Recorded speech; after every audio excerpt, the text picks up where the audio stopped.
Banyak yang sudah membuktikan Aqua terasa sejuk meski tanpa didinginkan. Diproses dari air pegunungan dalam akuifer yang terlindungi, kaya akan mineral alami. Aqua, hadirkan kesejukan badan dan pikiran. 60 menit special report setiap minggu pukul 6 petang di Kompas TV. Sesaat lagi Anda akan menyaksikan Kompas Petang didukung oleh Luak hitam baru, nggak kemanisan, mantap!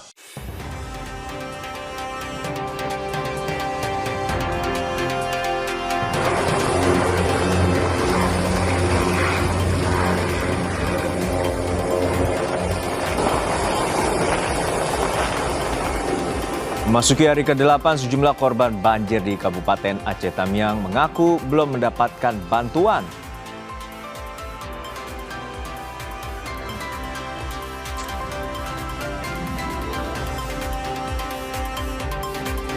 Jawab desakan penetapan status bencana nasional di Sumatera. Menko Pratikno menyatakan penanganan bencana saat ini dilakukan dengan seluruh kekuatan nasional.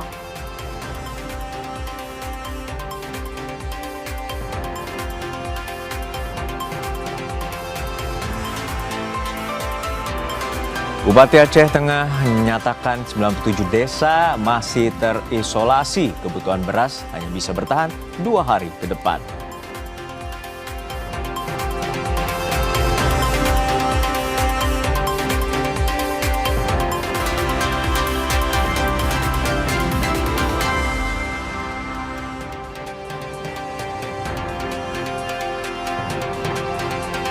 Halo selamat sore saudara, apa kabar Anda hari ini? Anda menyaksikan program berita Kompas Petang, hanya di Kompas TV, independen terpercaya.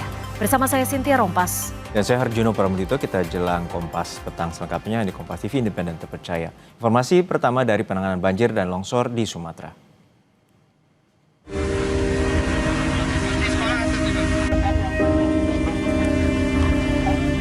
Hanya air lumpur inilah yang kami minum.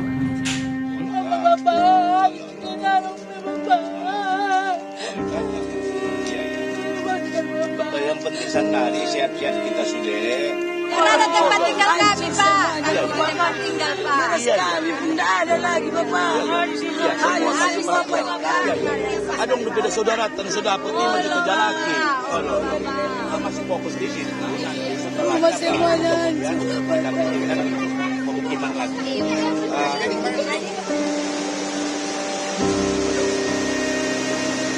Kami menunggu itulah Pak kami Pak. Kami butuh beras, air bersih. Kami butuh beras sama air bersih lah. Tolong saudara kiri Pak. Bencana ini menjadi bencana nasional karena berat sekali. Kalau daerah tidak mampu ini menangani kebencanaan.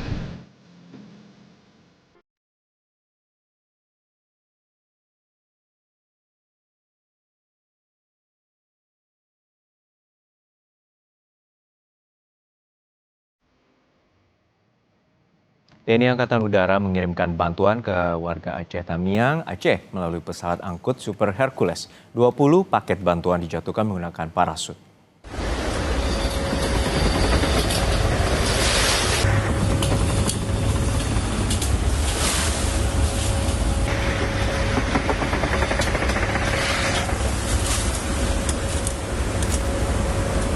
Airdrop ini menjadi upaya lanjutan TNI Angkatan Udara dalam mempercepat distribusi logistik ke wilayah terdampak bencana dan terkendala akses jalan yang terputus. Penerjunan dilakukan di drop zone lapangan Bima, Kecamatan Kuala Simpang, lokasi yang sebelumnya juga digunakan sebagai titik penyaluran bantuan helibox. Pesawat memasuki area penerjunan pada ketinggian rendah untuk memastikan bantuan jatuh tepati sasaran. Sistem dengan parasut dirancang untuk memungkinkan paket bantuan turun dan secara stabil dan aman dari ketinggian yang minim, sehingga sangat efektif untuk menjangkau daerah yang sulit diakses.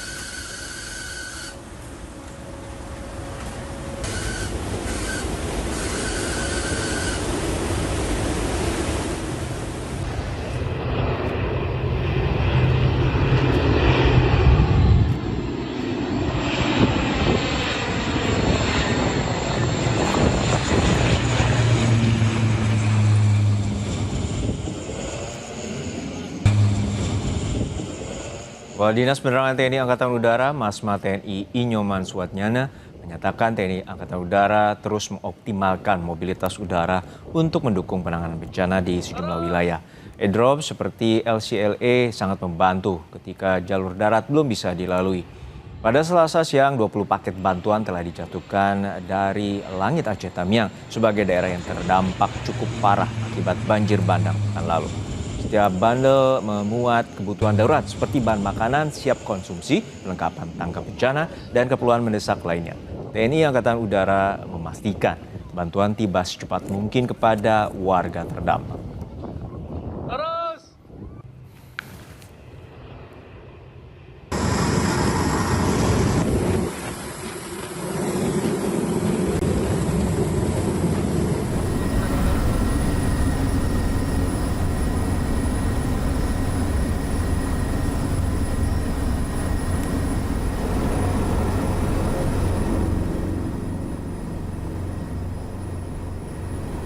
Sementara itu, Rabu siang TNI Angkatan Udara kembali menyalurkan bantuan ke daerah Bener Meriah, Aceh.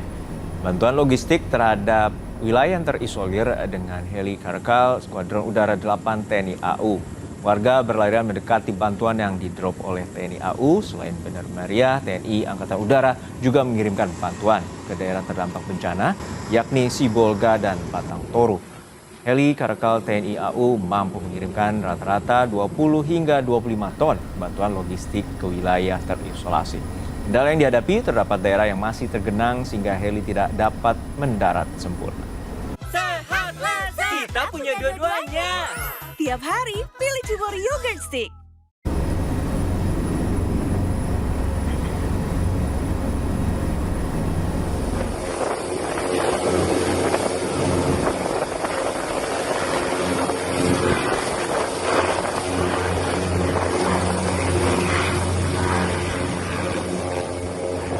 Kondisi yang sama juga terjadi di Kecamatan Karangbaru, Aceh Tamiang, Aceh.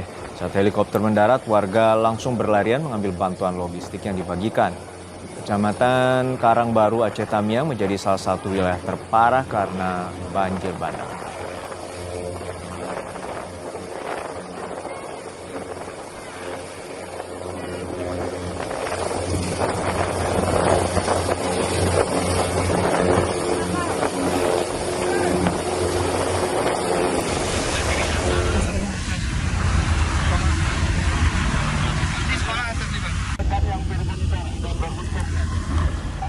Dan saudara, beginilah kondisi pasca banjir bandang yang menerjang Kabupaten Aceh Tengah, Aceh. Sejumlah bangunan rata dengan tanah.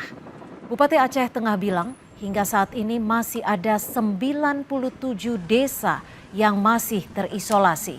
Untuk kebutuhan BBM sudah minim. Kebutuhan beras pun hanya bisa bertahan 2 hari ke depan. Bupati Aceh mendorong pemerintah pusat segera menetapkan status bencana nasional.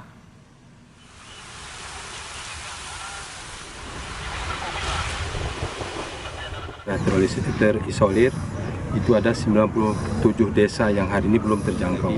Kalau untuk beras mungkin tidak ada lagi, tinggal hanya hari ini dan besok. Gas dan kebutuhan yang lain ini memang sudah sangat menipis. Karena apa? Karena jalan akses kita terputus. Bahwa bencana ini menjadi bencana nasional karena berat sekali. Kalau daerah tidak mampu ini menangani kebencanaan.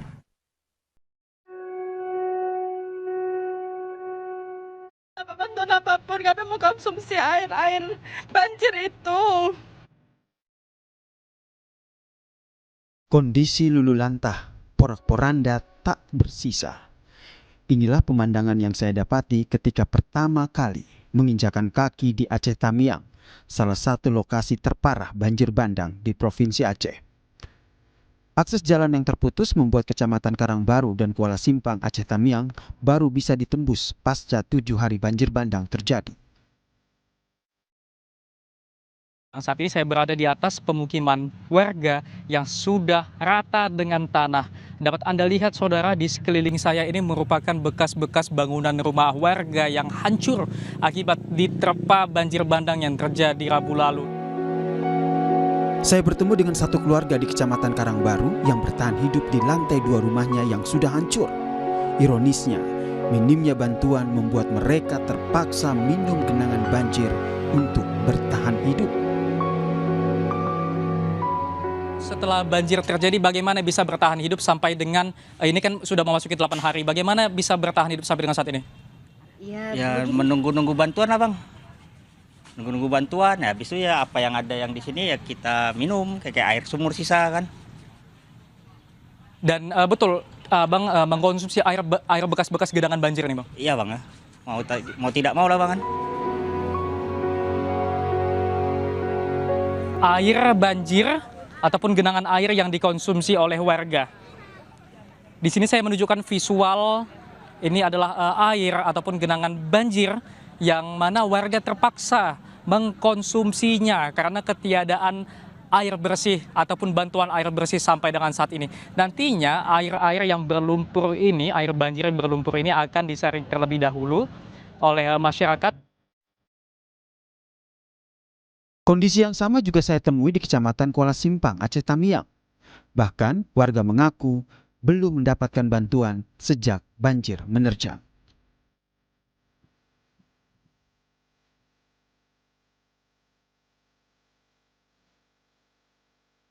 Pak, apakah sudah ada bantuan nih Pak?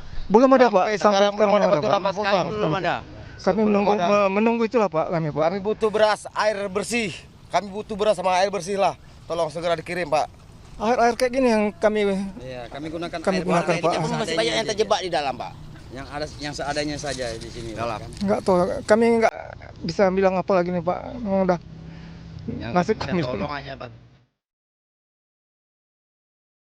Hingga saat ini pemerintah terus berupaya membuka akses jalur darat yang masih terisolasi demi bisa segera memberi bantuan kepada korban bencana banjir. Emir Syapurba, Dedi Ginting, Aceh Tamiang, Kompas TV.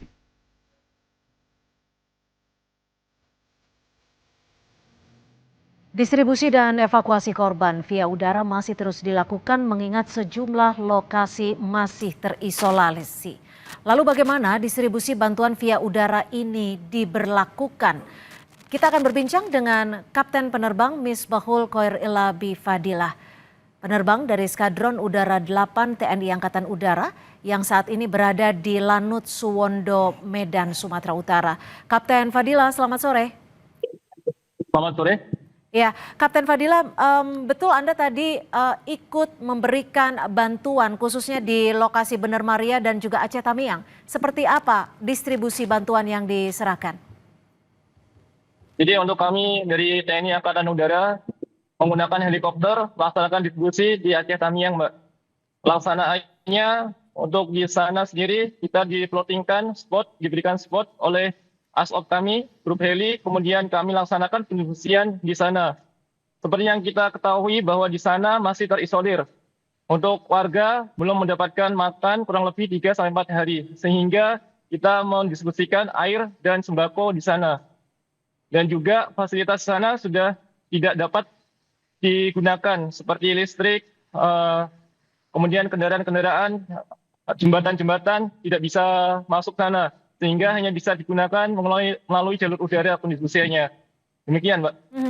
Kapten Fadilah, kalau dari visual yang sempat dikirimkan, ini kan heli Anda bisa dikatakan cukup rendah seperti itu terbangnya namun tidak mendarat. Apakah ada kendala terkait pendistribusian atau seperti apa? Untuk kendala pendistribusian sendiri sebenarnya di sana kita tidak bisa mendarat dengan sempurna. Akan tetapi kita menggunakan hanging power atau tidak ditempelkan di dalam tanah, di tanah, sehingga kita bisa melaksanakan distribusian secara optimal kepada warga dan warga dapat menerima dengan baik semua distribusi yang kita berikan bantuan, baik itu air mineral ataupun sembako kepada masyarakat dan warga. Demikian, Mbak. Lalu ini kan ada banyak warga yang memang diinformasikan belum mendapatkan bantuan atau jika pun dapat kondisinya jumlahnya masih minim. Kalau dari yang Anda lihat di lapangan, seperti apa kondisinya? Dan apakah bantuan yang sempat dikirimkan ini sudah diterima oleh seluruh warga? Baik, Mbak. Untuk yang kami lihat sendiri memang seperti itu adanya, banyak yang masih kekurangan, akan tetapi sampai dengan saat ini, sampai dengan detik ini, ASOP kami dengan Satgas UD untuk penanggulangan bencana tetap bekerja untuk menentukan spot-spot yang akan kita laksanakan. Sehingga pada satu hari saja kita bisa sampai 8 spot, Mbak. Untuk helikopter ini satu hari kita bisa sekali flight bisa 2 tempat, kemudian satu hari bisa 3 sorti, sehingga kurang lebih ada 8 tempat per harinya. Sampai dengan saat ini masih di plotting, untuk besok akan terus berlanjut sampai dengan instruksi lebih lanjut ini. Oke, lalu pemilihan lokasi mana yang dapat memperoleh bantuan lebih dulu dan lokasi mana yang dianggap lebih penting untuk mendapatkan bantuan berdasarkan apa ini nantinya? Jadi untuk itu kami sudah mendapatkan sendiri dari Satgas kami, dari asisten grup kami, sehingga kami malam diberikan informasi untuk besoknya terbang ke daerah yang ditentukan. Artinya titik-titik yang akan diberikan bantuan atau didistribusikan sudah ditentukan, seperti itu ya? Betul. Jadi setiap pemasukan laporan-laporan dari pimpinan dimasukkan, kemudian diserahkan ke kami yang melaksanakan. Untuk isi ataupun dari bantuan ini, isinya apa saja, Kapten? Apakah dari tim juga mengetahui? Mengetahui, untuk kami sendiri mendistribusikan air mineral, kemudian sembako seperti beras, makanan instan seperti mie instan, kemudian roti-roti, dan juga minyak, seperti itu, Mbak. Dalam satu kotak itu apakah memang untuk satu keluarga kah, atau memang seperti apa? Atau memang ya sudah random saja seperti itu, Kapten? Izin untuk daerah terisolir kita tidak bisa, Mbak, untuk terperinci seperti itu. Kalau kita daerah terisolir, kami landingkan pesawat kami, kemudian kami drop logistik kepada masyarakat dan warga yang ada di sekitar. Untuk satu sehingga kali, tidak ada, ya. Silakan. Sehingga tidak ada misalnya ini untuk satu warga, satu keluarga, tidak bisa seperti itu, Mbak. Untuk satu kali dropping bantuan itu bisa membawa berapa distribusi logistik, Kapten? Untuk kami, satu helikopter kami bisa mampu kurang lebih 2 ton, sehingga satu daerah kami beri kurang lebih 1 ton. 1 ton untuk satu daerah, karena untuk satu hari penerbangan bisa, satu kali penerbangan bisa di 2 titik seperti itu ya, Kapten ya? Betul. Kapten Fadila, bisa mungkin digambarkan ke kami apa saja kesulitan yang ditemukan tim khususnya dari TNI Angkatan Udara untuk mendistribusikan bantuan, dan untuk esok hari agendanya akan seperti apa? Untuk kesulitan yang kami dapatkan adalah karena medannya di sini masih berlumpur dan bekas banjir, sehingga tidak bisa kita landing dengan sempurna. Sehingga kita perlu menggunakan skill atau kemampuan masing-masing penerbang mendaratkan helikopter dengan tetap aman dan dapat mendistribusikan semuanya dalam keadaan utuh kepada warga dan masyarakat sekitar. Sehingga dapat tersalurkan kepada titik-titik yang dirasakan terisolir dan belum mendapatkan dukungan dari pemerintah. Kita laksanakan melalui jalur udara, khususnya helikopter, langsung ke spot-spot yang dibutuhkan. Oke. Demikian, Mbak. Untuk di Lanut Suwondo Medan sendiri ada berapa helikopter yang disiagakan? Untuk TNI AU sendiri di Lanut Suwondo ada 2 helikopter TNI AU, kemudian 1 helikopter BEL, dan juga 1 helikopter TNI AL. Oke, jadi ini akan disebar khususnya untuk daerah-daerah terisolir yang belum mendapatkan bantuan. Terima kasih Kapten Penerbang Misbahul Khoir Ila Bifadila, penerbang dari Skadron Udara 8 TNI Angkatan Udara. Jaga kesehatan Anda dan salam kami untuk tim yang bertugas. Dan saudara, pasca bencana longsor dan banjir bandang di Batang Toru, Tapanuli Selatan, kini tersisa kayu gelondongan yang banyak dijumpai di lokasi bencana.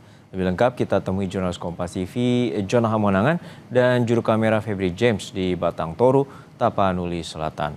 Jonah, untuk saat ini memang kita mengetahui bahwa banyak gelondongan kayu yang berada di daerah aliran sungai atau das, dan ini merupakan sorotan juga dari publik. Lalu seperti apa proses dari kayu yang ditemukan dan bagaimana pengusutan yang setelah diminta oleh Presiden untuk juga diusut? Ya Juno, sebelumnya saya akan menceritakan dulu proses saya untuk bisa sampai ke Garoga ini tidaklah mudah dikarenakan aksesnya mulai dari arah Sibolga dan juga mulai dari arah Tapanuli Tengah ini memang cukup terisolir. Jadi memang membutuhkan banyak cara untuk bisa menuju tempat ini. Dan saat ini juga komunikasi terputus, kami menggunakan Starlink untuk bisa terkoneksi, jadi mungkin bisa putus waktu-waktu dikarenakan sinyal juga tidak terus stabil. Nah, saat ini kalau saya perhatikan, karena saya sudah berada di daerah ini, jadi di belakang saya sudah banyak kayu-kayu yang berserakan ini. Jadi langkah berikutnya dari masyarakat adalah akan menggunakan kayu-kayu ini untuk dipotong, untuk dipakai untuk membangun rumah. Jadi dikarenakan kayu-kayu ini banyak dari masyarakat yang tadi saya tanya.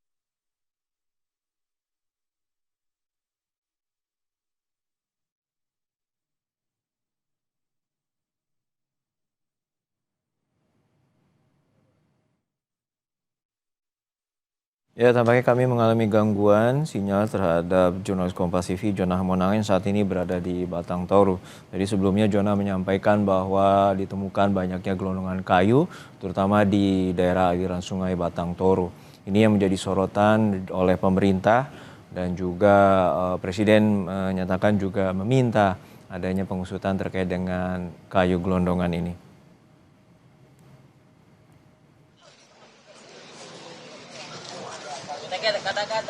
Dan sebelumnya proses bantuan terus diberikan kepada warga yang masih terisolasi akibat terputusnya akses jalan.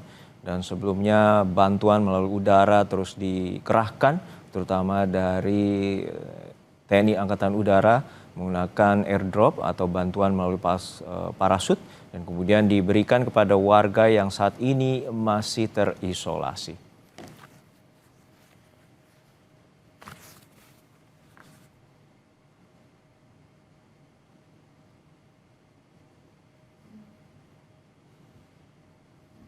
Saudara, warga Tapanuli Tengah berjalan kaki hingga 4 jam untuk mencari makanan karena desa mereka masih terisolir.